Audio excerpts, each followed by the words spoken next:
Donc, à Parashat Vayera, il y a quelques enseignements. On va essayer de les aborder ensemble. C'est à propos des épreuves. Ça, vous avez dû voir sur Facebook ou sur le site. Donc, on va essayer de voir ça ensemble. La semaine dernière, après le cours de la semaine dernière, j'ai contacté une des filles qui était au cours. Je lui ai demandé, est-ce que le cours lui a plu? Elle m'a dit oui, énormément, parce qu'on peut poser des questions. Alors, je lui ai demandé, mais quand il y a des cours, on ne peut pas poser de questions. Elle dit, il y a des cours, en tout cas, on n'ose pas poser de questions. Dans son cours, le cours de la semaine dernière, donc de Rav Abidja, on ose poser des questions, donc elle était très contente. Aujourd'hui, je vais aussi, moi, poser des questions. On va prendre quelques questions qu'en général, on se gêne de poser, et là, c'est moi qui vais les poser. Donc comme j'ai eu le temps de vous imprimer, Brian nous a imprimé, comme j'ai eu le temps de préparer, on va essayer de voir un petit peu dans le texte, comme ça vous allez voir que pour une fois je ne vous arnaque pas, quand je vous cite un texte, vous l'avez sous les yeux, avec la référence, ça va être plus simple. Donc, pardon, on va essayer quand j'arrive à me préparer à temps. Donc, regardez, on va regarder la première Mishnah de Pirkei Avot. D'ailleurs, si vous voyez que Word a inversé les lettres en hébreu. En fait, il y a écrit Perek Gimel Mishnah Tetvav. Ok, c'est écrit à l'envers. Mais après, le texte, il est écrit. Ensuite, le texte, il est écrit bien. Vous êtes avec moi? C'est bon? Alors, on y va. C'est un enseignement de Rabbi Akiva qui dit Akol Tsafoui Varishut Netuna Uvetov Haolam Nidon Vakol Lefi Rov Hamaase. C'est un enseignement de Rabbi Akiva dans Pirkei Avot, ça veut dire dans la maxime de nos pères, donc c'est dans le plus vieux livre de la Torah orale. La Torah orale, ça commence avec la Mishnah. Plus vieux livre de la Torah orale avec l'enseignement de Rabbi Akiva, qui est un contemporain plus ou moins un peu après l'ère commune, juste après Jésus. Donc, il est mort en 130, donc ça a 2000 ans. Akol Tsafoui va reshut netuna uvetu va olam nidon va akol lefi rov hamaase. Akol Tsafoui, tout est vu. Ça veut dire Hachem voit tout. Akol Tsafoui, pas de limitation dans ce que Hachem y voit. Partout, toute époque, tout temps, il sait ce qui va se passer. Il sait ce qu'il y a dans le cœur de chacun. Il sait tout. Akol Tsafoui, tout, sans exception, est vu. Ve'areshut netuna, et pourtant, areshut netuna, le reshut, ça veut dire on a la possibilité, netuna, elle nous est donnée. Donc on a quand même la possibilité de faire ce qu'on veut. Bien que Hachem voit tout, on a la possibilité de faire ce qu'on veut. C'est là que Rabbi Akiva pose directement l'explique, sans expliquer, disons, il pose la problématique qu'après lui, Maïmonide sur laquelle Maïmonide a mis des mots, du fait que comment ça se fait que si Dieu voit tout, sait ce qui va se passer, comment ça se fait qu'on a encore le libre arbitre, puisqu'il sait déjà le choix qu'on va faire. Donc si c'est déjà écrit le choix qu'on va faire, alors on n'a pas le choix de faire autre chose. Ça, c'est la façon de le formuler de Maïmonide. Il y a eu en son temps, au moment de Maïmonide, des grandes discussions entre les penseurs là-dessus. En l'occurrence, il y en a un qui s'est opposé à lui, qui s'appelait le Raived, etc. On ne va pas rentrer là-dedans. En tout cas, on rentre dans la Mishnah. Rabbi Akiva nous dit, voilà, sans expliquer pourquoi, après si vous voulez on prendra le temps d'expliquer comment ça se fait, mais Akadosh Baruch Hu Hashem voit tout, et pourtant, à Reshut Netuna, on a totalement le libre arbitre de faire exactement ce qu'on a envie de faire. Uvetu Vaolam Nidon, et le monde est jugé sur le Tov, sur le bien, il est jugé bien, par rapport au bien il est jugé, Aolam Nidon, le monde est jugé par rapport au bien, Veakol Lefi Rov Hamaase. Et tout va d'après la majorité de l'action. Alors là, vous voyez qu'il y a une petite problématique. On ne dit pas Rov Hamaasim. A priori, on devrait dire la majorité des actions. Mais on ne dit pas la majorité des actions. On dirait une petite erreur grammaticale. On dit la majorité de l'action. C'est un petit peu bizarre comme formulation. On va y venir. Ok. Donc, une fois qu'on a expliqué au niveau thoraïque que Hachem voit tout, c'est tout ce qui va se passer. On va rentrer dans la parashat à Shavua et on va essayer de comprendre dans la parashat de la semaine dernière, pardon. On va lire quelques versets et on va poser des questions que d'habitude on n'a pas le droit de poser. Enfin, on n'a pas le droit de poser. Les gens se gênent de poser. Alors je vous lis, après je vous fais les sous-titres. Vayi achar advarim haele ve'elokim nisa et Avraham vayomer elav Avraham vayomer inneni. Alors c'est le passage de la Kedat Yitzhak, tout le monde connaît, ou presque tout le monde connaît. On a entendu parler de l'histoire de la ligature de Isaac. Et donc là, il y a écrit dans le verset Ve'i achar advarim haele, et ce fut, il arriva qu'après ces choses-là, donc qu'on a raconté juste avant, Hachem, Dieu, Nissa et Abraham, et on va s'arrêter là-dessus, Nissa et Abraham, il a éprouvé Abraham. Il lui a mis devant un Nissayon. Vous voyez que ça vient de la racine de Nes, du miracle. On va essayer de comprendre pourquoi. En tout cas, Hachem a éprouvé Abraham. Il l'a mis à l'épreuve. Vayomer elav Abraham. Vayomer ineni, il l'a appelé, il lui a dit Abraham, il a dit me voici. Et donc, qu'est-ce qu'il lui a dit? Karna et bitra et tichitra, asher afta, prends ton fils, celui que tu as aimé, etc. Et va sur le mont Moria, donc là où maintenant, juste derrière le Kotel. Et là-bas, tu l'amènes en sacrifice, en holocauste sur la montagne que je t'indiquerai. Ok. A priori, ça à part le fait que ce soit super barbare, a priori, on voit que Hachem, il a éprouvé Abraham, il lui a mis une épreuve. Tout le monde, vous savez, après c'est dans Pirkei Avot, c'est enseigné, que Abraham, il a eu 10 épreuves, et ça c'est la 10e épreuve, et qu'il a surmonté toutes les épreuves, et il a réussi. Ok. Et nous, on regarde la fin de l'épreuve d'Abraham. Je vous ai mis encore, c'est dans Bereshit 22. 22, ça veut dire c'est chapitre 22, Kaf-Bet. Donc on saute quelques versets, on n'allait pas tous les lire ensemble, et on arrive au verset 11. Donc on sait, Abraham, il est allé, il a pris son fils, vous connaissez l'histoire. Il l'a amené là-bas, il a marché avec son fils là-bas, etc. Et à la fin, qu'est-ce qui s'est passé? Une fois qu'il allait le sacrifier, Vaikra elav malach Hashem. Donc il y a un envoyé d'Hachem qui a appelé Abraham, Mina Shamaim, depuis le ciel. Vayomer Abraham, il lui a dit Abraham. Vayomer Ineni, il a dit oui, me voici. Vayomer al tishlach yadecha, il lui a dit attention, ne porte pas la main, El Anar, vers le jeune homme. Val taslo meuma, ne lui fais rien. Ki ata, et c'est là que c'est intéressant. Enfin, c'était déjà intéressant avant, mais c'est là-dessus qu'on va s'arrêter. Ki ata, ça veut dire maintenant. C'est pas ata, toi, avec un aleph.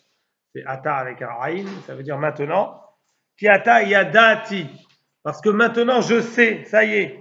Comment ils ont traduit ici? Car désormais j'ai constaté, Ki yire Elohim ata, que tu es craintif du ciel, que tu crains Hachem.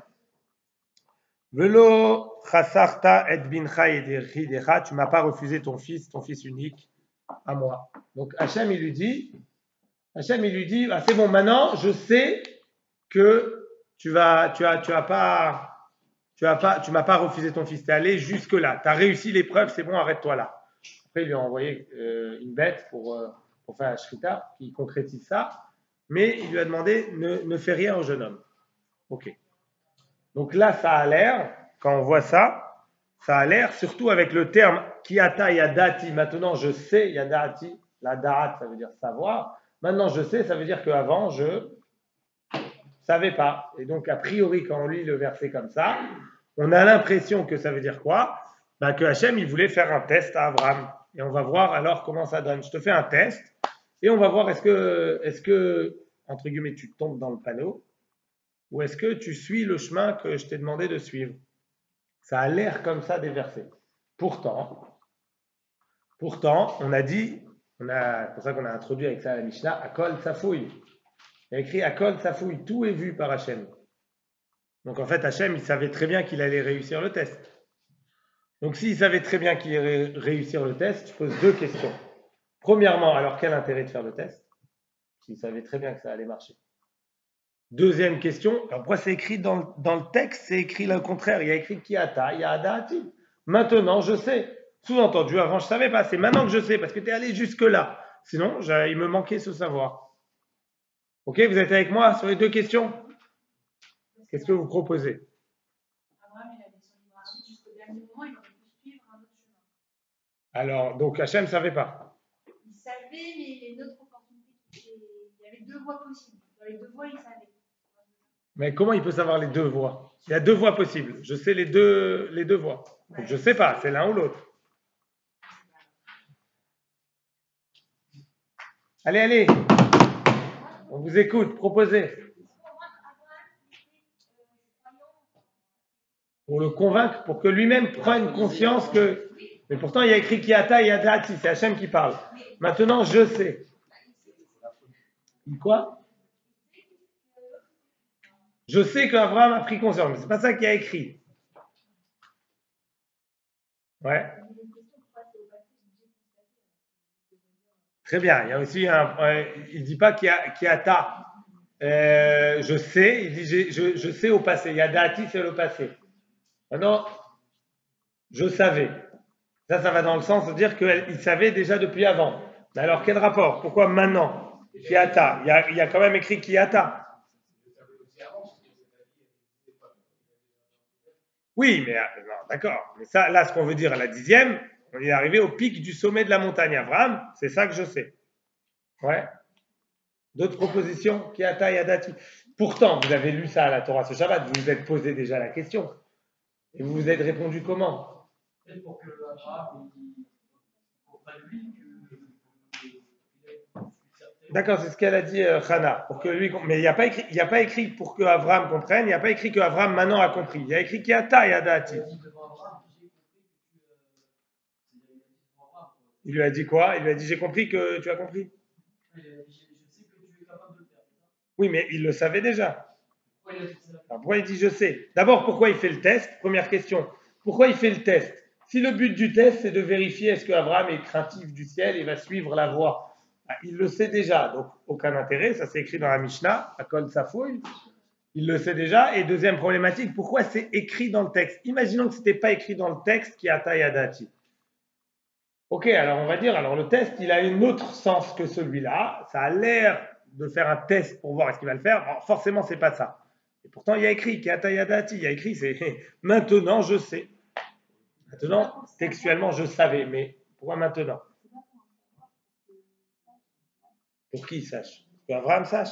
Ah, c'est ce qu'ils ont essayé de dire. Mais il y a écrit Kiata Yadati. C'est la première personne, c'est Hachem qui parle, il parle sur lui. Ok, vous calez?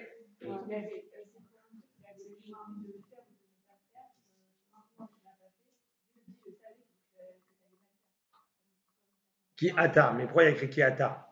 Je veux dire, il y a dati. Mais tu réponds pas, ok, j'entends ce que tu veux dire, mais tu réponds pas, alors pourquoi il fait le test? Pourquoi il fait le test? S'il savait. Alors il savait, très bien, alors ne fait pas le test.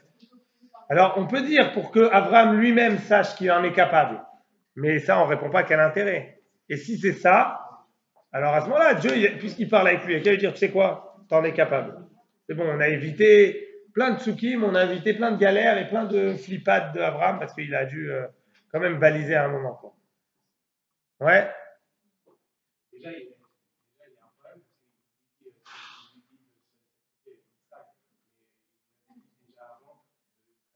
Serait sa descendance? C'est une autre question que tu poses, c'est une très bonne question. On a déjà parlé de cette question une fois dans un cours. Comment Abraham il a pu comprendre qu'il fallait sacrifier Isaac alors qu'à un autre moment, juste avant, Hachem lui a dit que sa descendance passerait par Isaac. Et donc il y avait une entre guillemets contradiction entre les ordres de Dieu. C'est une très bonne question, mais on avait déjà abordé une fois cette question. On va peut-être redire la réponse rapidement après. Là, on va s'arrêter à cette question. Alors on avance. Il savait quoi, Abraham?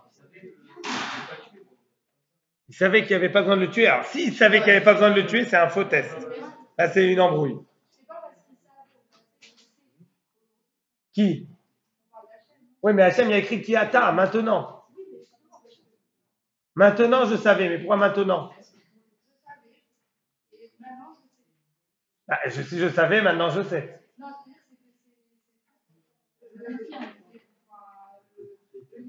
J'ai pas besoin de confirmer, c'est à Kol Safoui, Hachem il voit tout, il sait tout. Il n'a pas besoin de confirmer.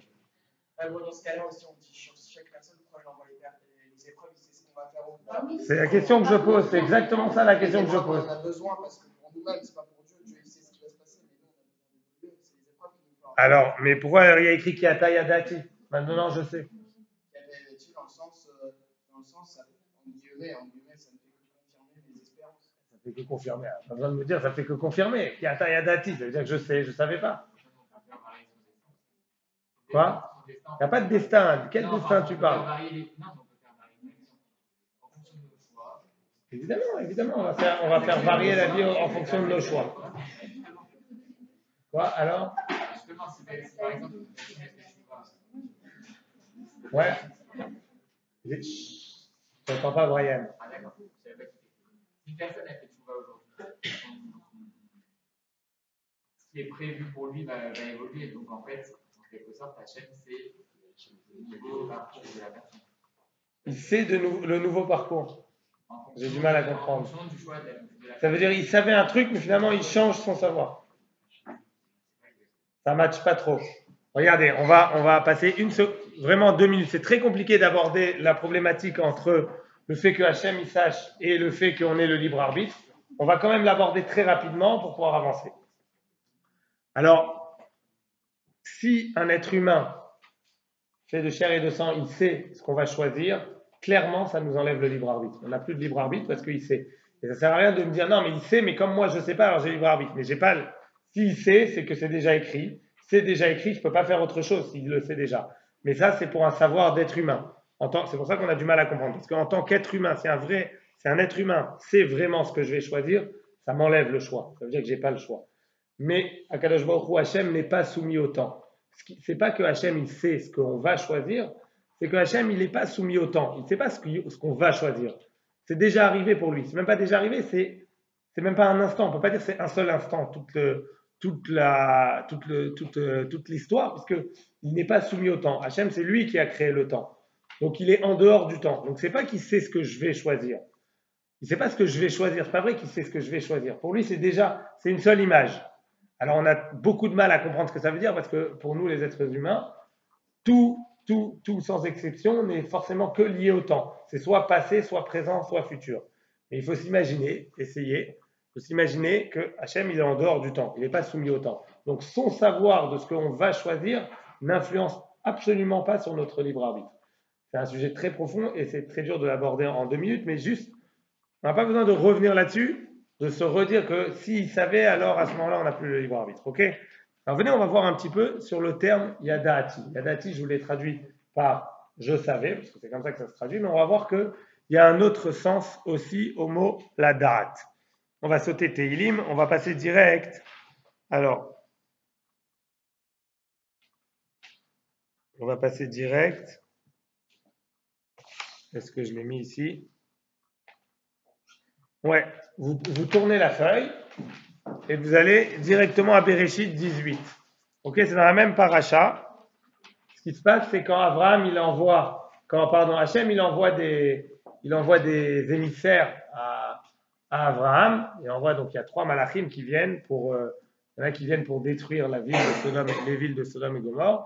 Et un qui vient annoncer que sa femme Sarah va avoir un enfant qui va s'appeler Yitzhak. Ok? Et juste après ça, Hachem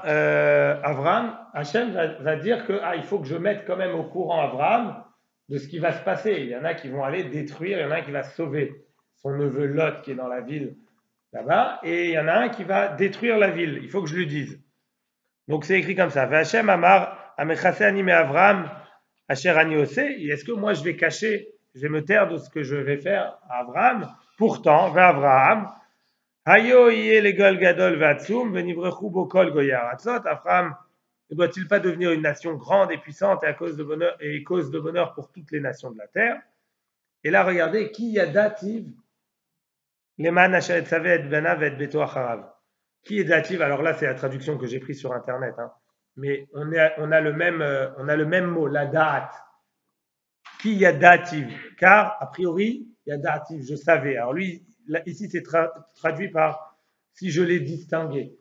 Yadativ, en fait, dans une autre traduction, il y a écrit mon bien-aimé.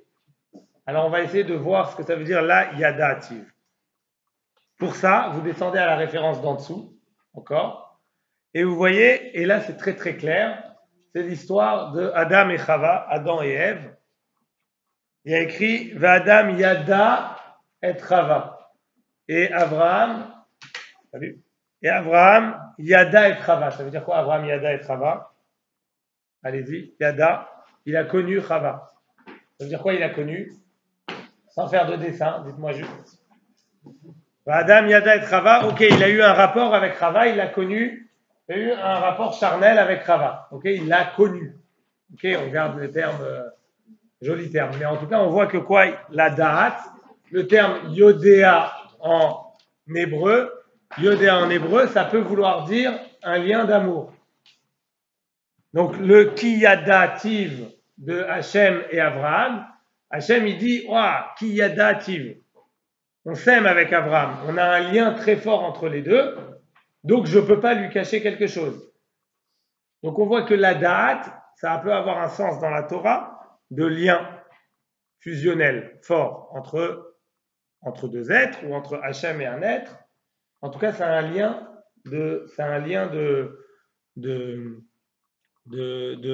un lien émotionnel très fort.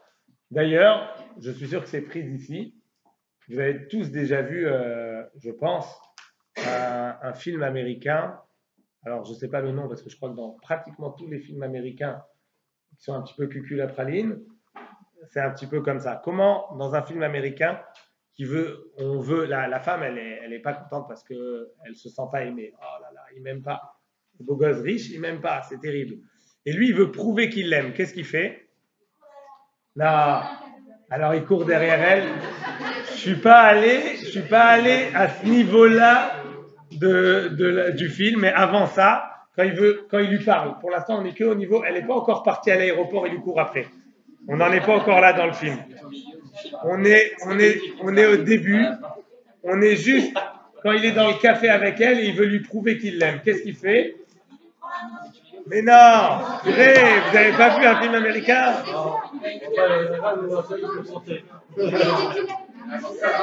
Les amis, on va vous faire une formation film américain, cucul à praline, c'est pas possible. Bon, je vous révèle le secret. Donc tous les mecs qui sont là, vous savez que c'est comme ça que si vous voulez prouver à votre copine ou à votre future femme ou à votre femme que vous l'aimez, c'est ça qu'il faut faire. Dans les films américains, ça marche. Qu'est-ce qu'il fait? Il lui déballe tout ce qu'il sait sur elle. Quoi, je t'aime pas? Mais pourtant, je sais très bien que t'aimes tes chocolats avec un petit peu de noisettes et au petit déjeuner, tu mets le lait pas trop frais parce que t'aimes pas quand c'est trop frais et t'as toujours un petit peu etc. Exact, j'ai vu ce film américain. Exact. Franchement, c'est pas comme ça dans les films américains. Quand le gars, il veut dire qu'il l'aime, il déballe tout ce qu'il sait. Elle est là. Ah ouais, alors il a fait attention avec moi. Il sait vraiment qui je suis. Bref. Je pense que les films américains, ils se sont inspirés de ce passou. Que quand on connaît, on aime. Quelqu'un qui connaît, ça veut dire qu'il aime.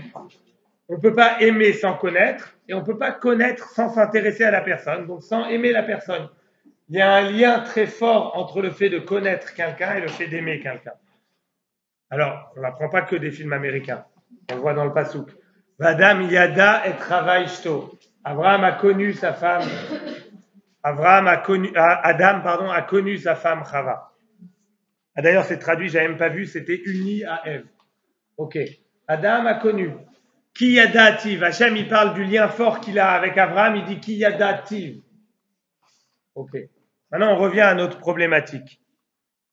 On revient avec nos problématiques et on va voir à la lueur de l'explication d'un commentaire qui s'appelle le Ramban Nachmanide, qui explique sur la Torah et qui explique ce que c'est les épreuves. Il dit, l'épreuve, évidemment, n'a pas pour but de renseigner Hachem sur quelque chose. Hachem sait tout, et évidemment, il n'a pas besoin d'un renseignement quelconque pour savoir est-ce que vraiment Abraham, il aurait fait ça, ou est-ce que vraiment il va réussir le test ou pas. Évidemment que non. Donc, comme a dit très bien ici Emmanuel, c'est pas un test. La traduction test, elle est mauvaise. La traduction épreuve, elle est mauvaise.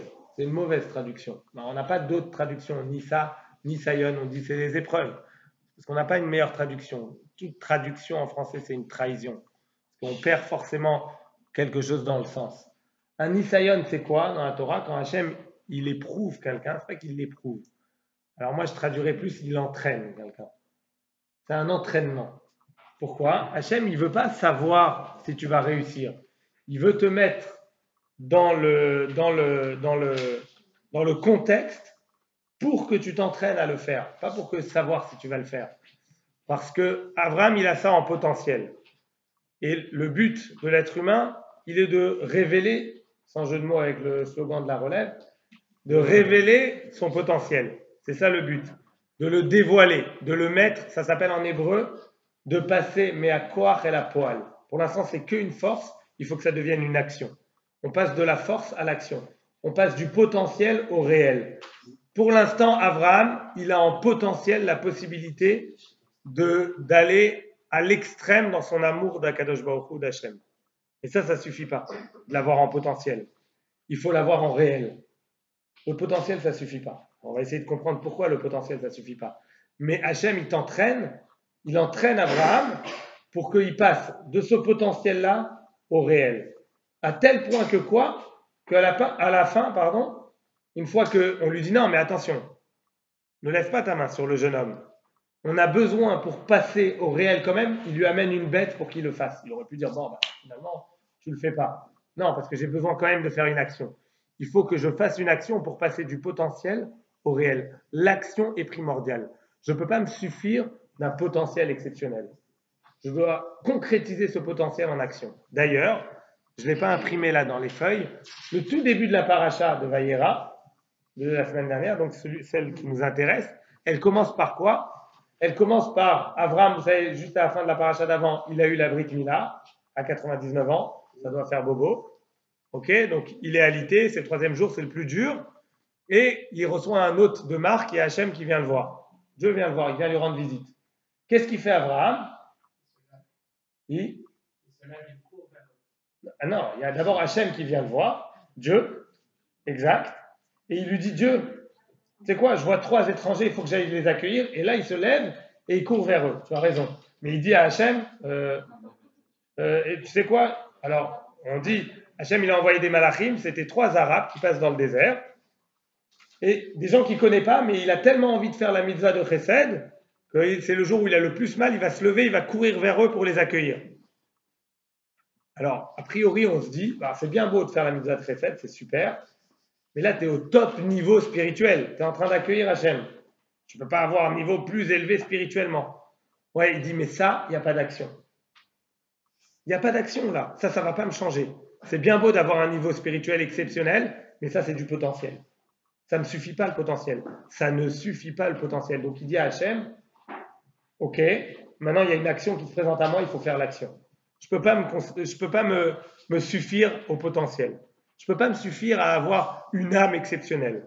L'âme exceptionnelle, elle doit avoir une action exceptionnelle.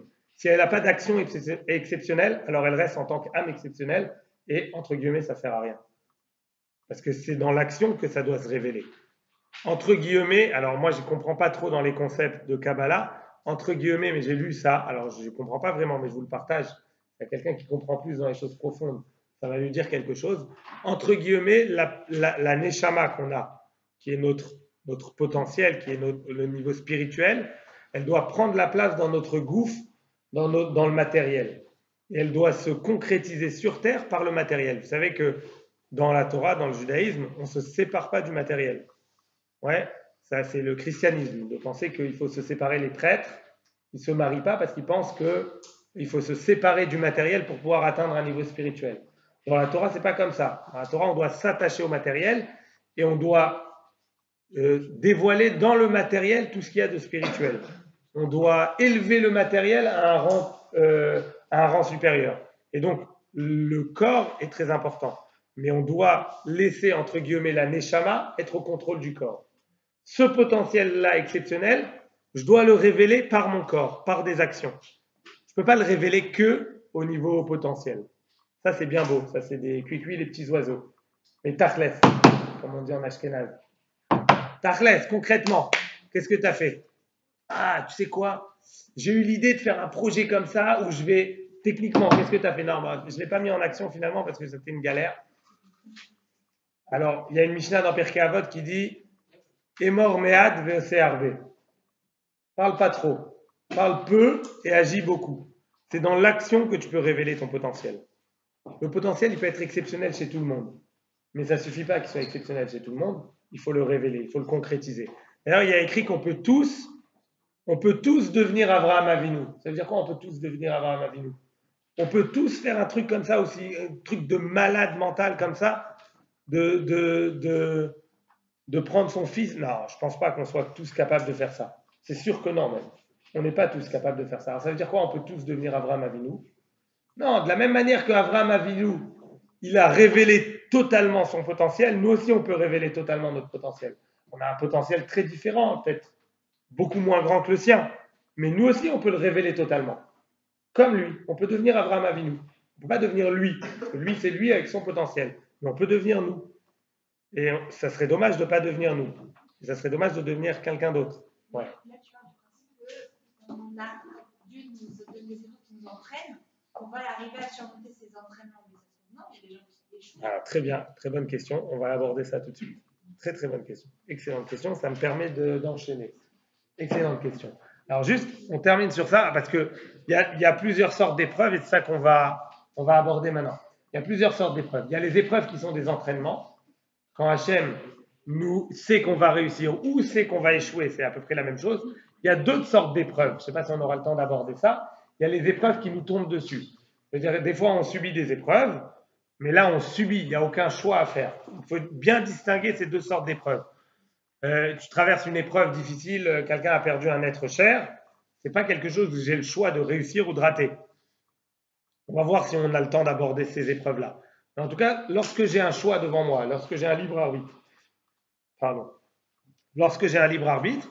alors à ce moment-là, on va essayer d'aborder qu'est-ce qui se passe alors quand on échoue à l'épreuve. Hachem, il savait, alors il m'a mal entraîné. Alors qu'est-ce que ça veut dire? Mais quand, pour l'instant, on est du côté, on a réussi, on est du côté Abraham. Hachem, il sait que je vais réussir. Alors, c'est quoi? C'est un entraînement pour développer ton potentiel en termes d'action. Ça ne reste pas en termes de potentiel. Et là, on comprend mieux ce qu'il y a écrit dans le verset. Ki ata yadati. C'est quoi ki ata yadati? Maintenant, je sais. C'est pas maintenant, je sais. Maintenant, on est liés. Maintenant que tu as dévoilé ce potentiel, maintenant que tu l'as révélé, maintenant que tu l'as concrétisé, yadati. Maintenant, on est proches, encore plus tous les deux. C'est pas yadati dans le sens je sais, avant je ne savais pas. C'est dans le sens affectueux, dans le sens émotionnel, dans le sens le lien qui s'est créé entre Dieu et Abraham, il est encore plus fort maintenant. Ki ata yadati. Pourquoi? Parce que tu es passé à l'action. C'était un potentiel exceptionnel et ce potentiel, il s'est révélé dans l'action. Donc, comme il s'est révélé dans l'action, ça a créé un lien entre nous deux. Ki ata yadati. Maintenant, avant d'aborder sur le problème dans l'autre sens, il y a un grand problème sur cette idée qui est l'idée du Ramban, donc qui explique sur place dans la Torah. Il y a un grand problème, c'est qu'il y a un principe hyper connu dans la Torah qui s'appelle Rachamana Liba Baye. Vous avez déjà entendu parler de ce principe? C'est une Gemara dans Sanhedrin qui dit Rachamana Liba Baye. Ça veut dire, c'est de l'araméen, parce que c'est dans une Gemara, Rachamana, la Torah, Liba, c'est quoi Liba? Mais Liba, le cœur, Baye, elle a besoin. La Torah, elle veut ton cœur. Ça veut dire quoi? Elle veut ton cœur. Elle a besoin que tu mettes du cœur dans tes actions. Ça suffit pas de faire les bonnes actions automatiquement. Rachamana Liba, elle a besoin qu'avec ton cœur, tu sois dans l'action. C'est juste pour faire une action en tant que robot. Alors, aucun intérêt. Je ne vais pas dire aucun intérêt parce que c'est pas vrai. Mais c'est pas ça, c'est pas l'idéal. Alors que là, on a l'impression que l'idéal, c'est l'action. Il faut faire une bonne action. Alors évidemment qu'il faut les deux. Mais pourquoi on nous enseigne que Rachamana Liba Baye, c'est tellement important qu'il faut qu'il y ait du cœur dans nos actions? Alors c'est ça qu'on va essayer de voir. Pour ça, alors c'est un truc que je ne vous ai pas mis sur les polycopiés, pas parce que je veux vous embrouiller et vous citer un truc qui n'existe pas, parce que vous pourrez venir le vérifier ici, mais c'est parce que tout simplement je ne l'ai pas trouvé sur internet en copier-coller. Et donc je n'ai pas pu vous le mettre.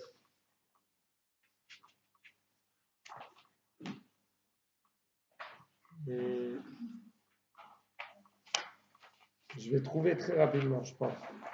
Entre-temps, réfléchissez à ce que je vous ai dit. Est-ce que vous êtes d'accord? Si vous n'êtes pas d'accord, est-ce que vous avez des questions?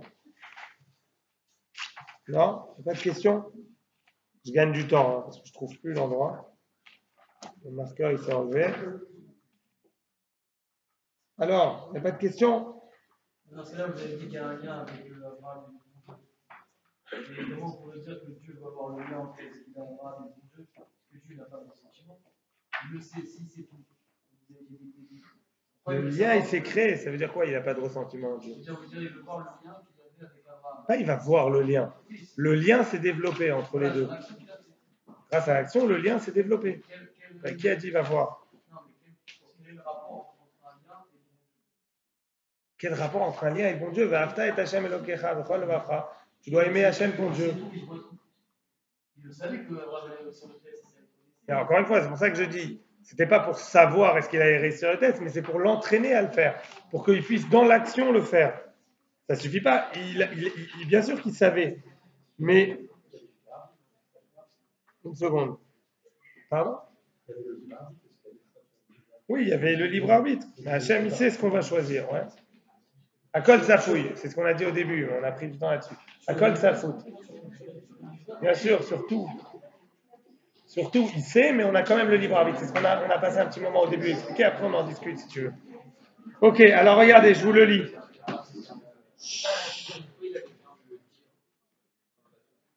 Quoi? Pour nous enseigner ça.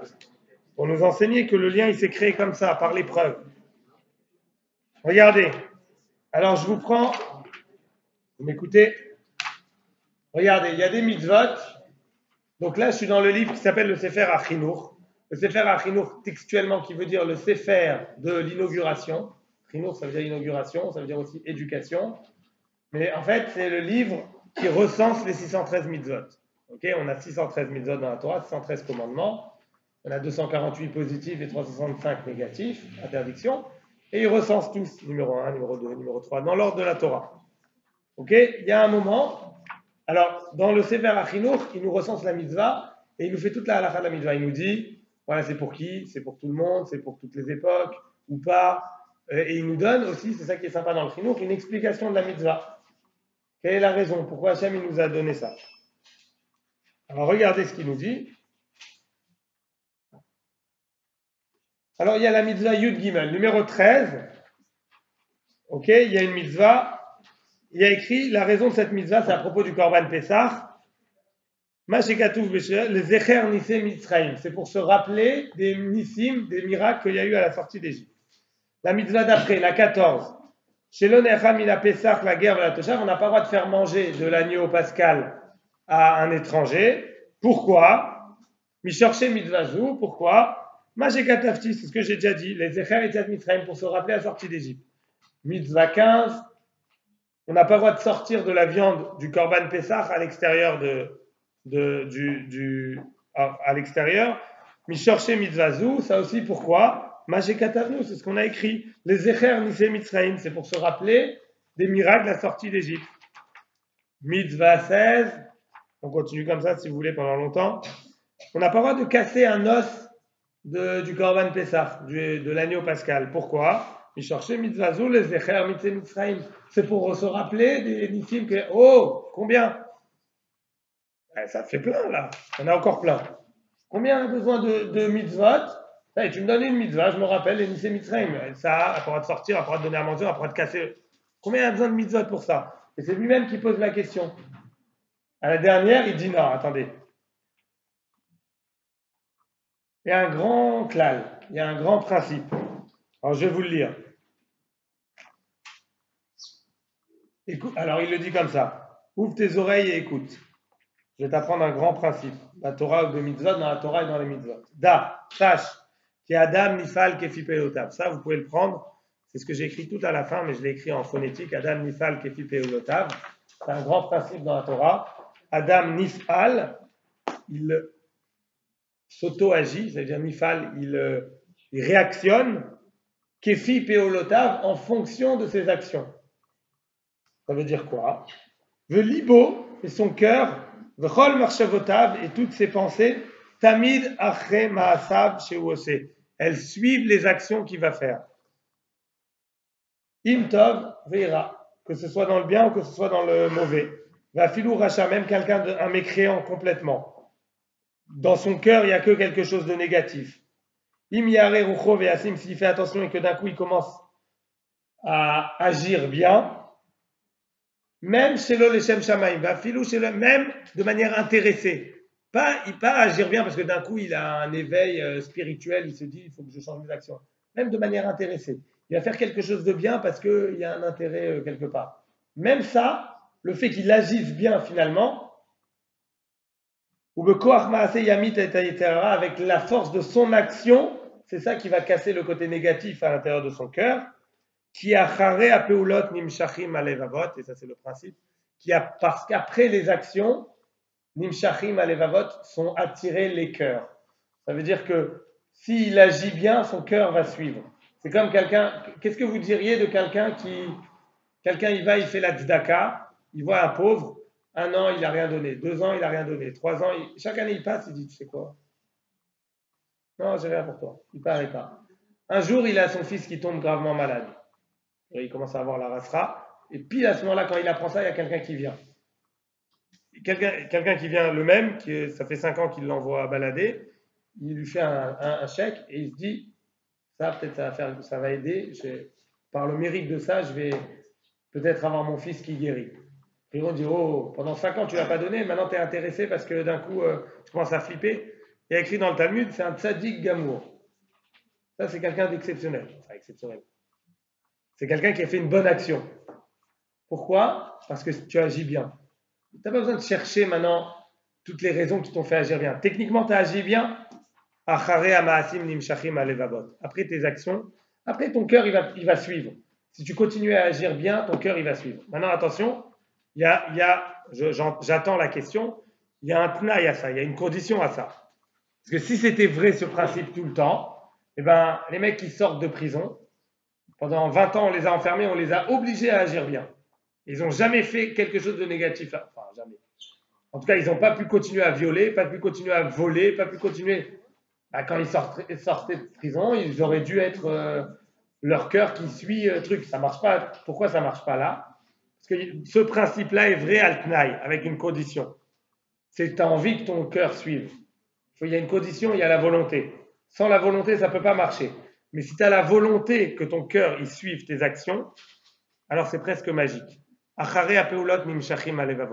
Ok, pour le moment, mon cœur, il n'est pas là. Il n'est pas à donner d'adzaka à ce gars-là. Mon cœur, il est sur mon fils qui est malade, chas de shalom. Ok, mais j'ai envie d'atteindre ça. Alors, si je m'habitue à agir bien, alors ça va suivre. Dans ce cas-là, ça va suivre. Et après, il nous dit exactement dans l'autre sens. Et donc, c'est ça qu'on nous enseigne là. Rachamana liba baye. La Torah, elle a besoin du cœur. Oui. Mais elle a besoin des actions et le cœur, il va suivre. C'est vrai qu'elle a besoin du cœur. Mais il faut que tes actions, elles soient déjà bien dirigées. Je ne peux pas dire d'abord, je vais déjà me travailler au niveau de mon cœur, de faire les choses bien. Et après, dès que ça. C'est comme les gens qui me disent non, je ne vais pas prendre cette exemple-là. Je retire.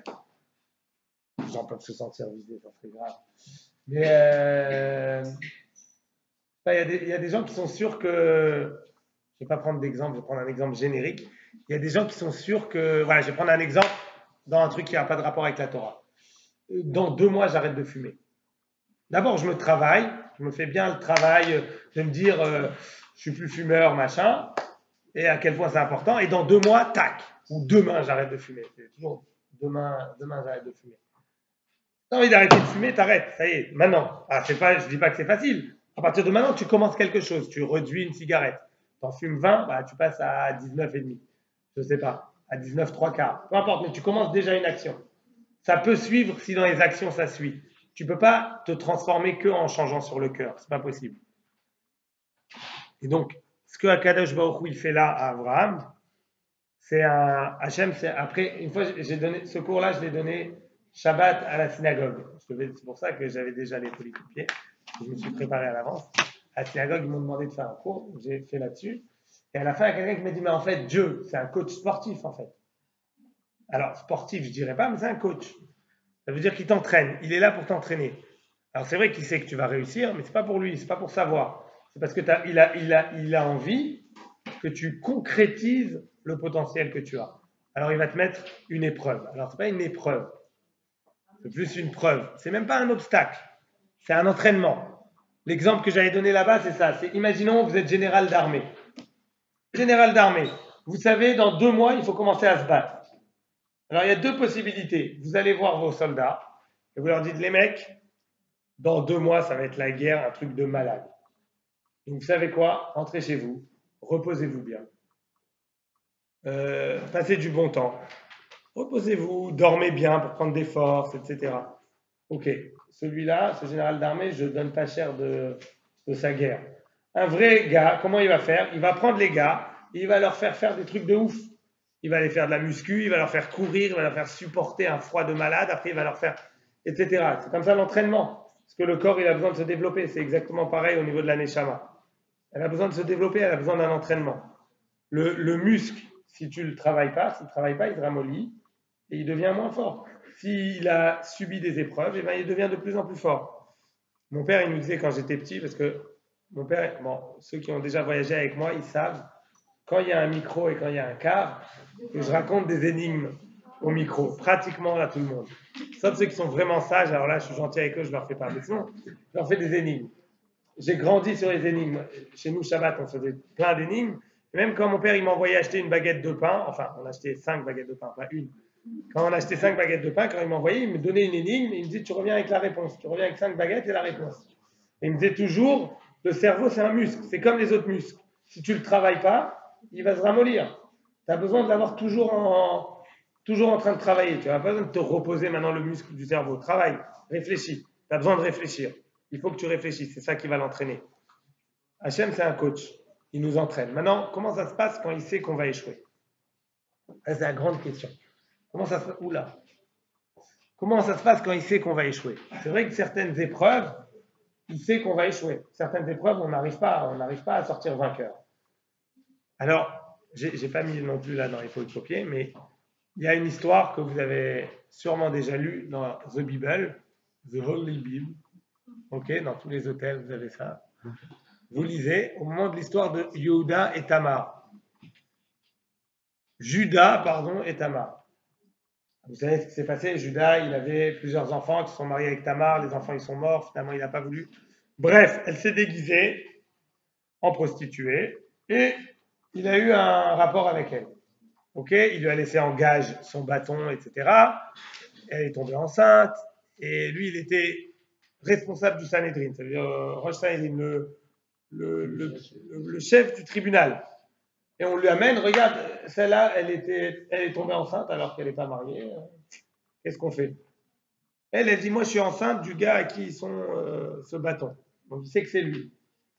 Comment il a réagi? Tzadka mimeni. Elle dit, c'est elle qui a raison. Il aurait pu, elle n'a pas dénoncé.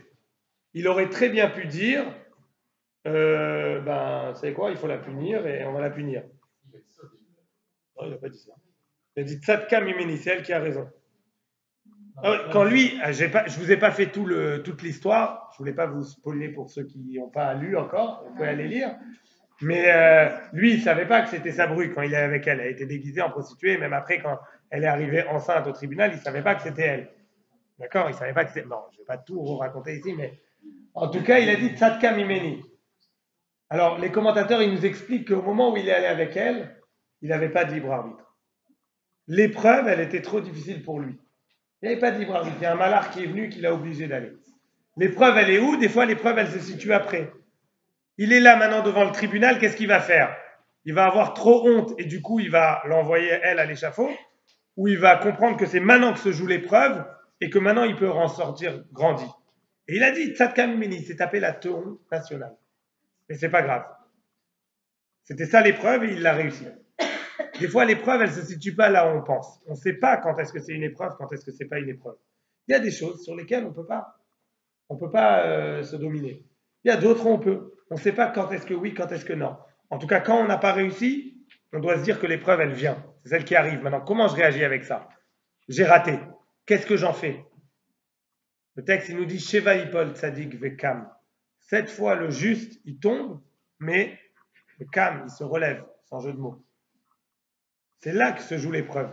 Est-ce qu'on se relève ou est-ce qu'on ne se relève pas? Est-ce que je me morfonds, je dis de toute façon, alors je suis un nul, j'ai raté l'épreuve, donc je ne vaux rien et je m'entraîne vers le bas? Ou alors au contraire, j'utilise ça comme trampoline pour aller encore plus haut. Et encore plus haut. Sheva Ipol Tzadik Vekam. En tzadik asher yaseh tov velo yecheta. Ça n'existe pas un juste et un sage qui ne faute pas. Ça n'existe pas. C'est jamais arrivé. Tout le monde faute. Mais comment je réagis face à la faute? Après, c'est ça l'épreuve. Est-ce que j'en sors grandi et je m'élève encore plus ou pas? Je raconte et je termine là-dessus. Une toute petite épreuve personnelle. Alors, on n'aura pas le temps d'aborder les autres épreuves, celles qui nous arrivent, sur lesquelles on n'est pas responsable, où il n'y a pas le choix ou pas. Mais même là-dessus, il faut, je vous invite à lire Cyrulnik là-dessus, qui parle de la résilience. Vous tapez résilience sur Wikipédia, enfin sur Google, il va vous envoyer vers Wikipédia. Qu'est-ce qu'on en fait quand il y a une épreuve qui nous est arrivée et comment on peut transformer ça comme force? Personnellement, j'ai eu une épreuve très compliquée juste avant mon mariage, donc il y a très longtemps, il y a une quinzaine d'années. Et avec le temps, on peut voir comment ça peut se transformer en quelque chose de positif. Avec le temps. Il faut du temps, beaucoup de travail sur soi, et ça peut se transformer en quelque chose de positif. Juste une petite histoire personnelle. Je suis allé dans un endroit il n'y a pas très longtemps, dans lequel j'ai un grand traumatisme, et j'ai vécu quelque chose de très difficile là-bas pendant de nombreux mois. Un vrai endroit traumatisant pour moi.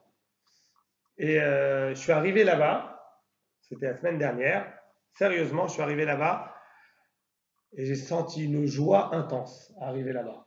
Alors que c'est pratiquement que des mauvais souvenirs. Pourquoi c'était une joie intense? J'ai réfléchi, je me suis dit, tiens, ça va me servir pour le cours.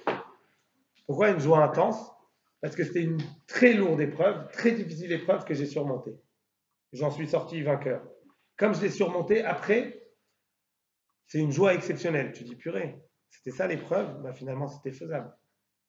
Et c'est ça le lien entre Nisayon et Nes. D'où ça vient Nisayon? Ça vient du mot Nes, d'un miracle. Pourquoi un miracle? Parce qu'il y a certaines épreuves où c'est miraculeux de pouvoir les surmonter. Parce qu'il y a Hachem derrière qui nous donne déjà un petit coup de pied aux fesses des fois pour nous pousser, avec un petit miracle pour nous aider à le surmonter. Et après ça, l'épreuve, on la vit vraiment, si on a réussi à faire ce travail, on la vit, ça devient un kiff. Ça se transforme en kiff. Ça se transforme en force pour aller de l'avant. Alors, Bezrat Hashem, je vous souhaite de toujours surmonter les épreuves et toujours les transformer en kiff. Bonne semaine à tous.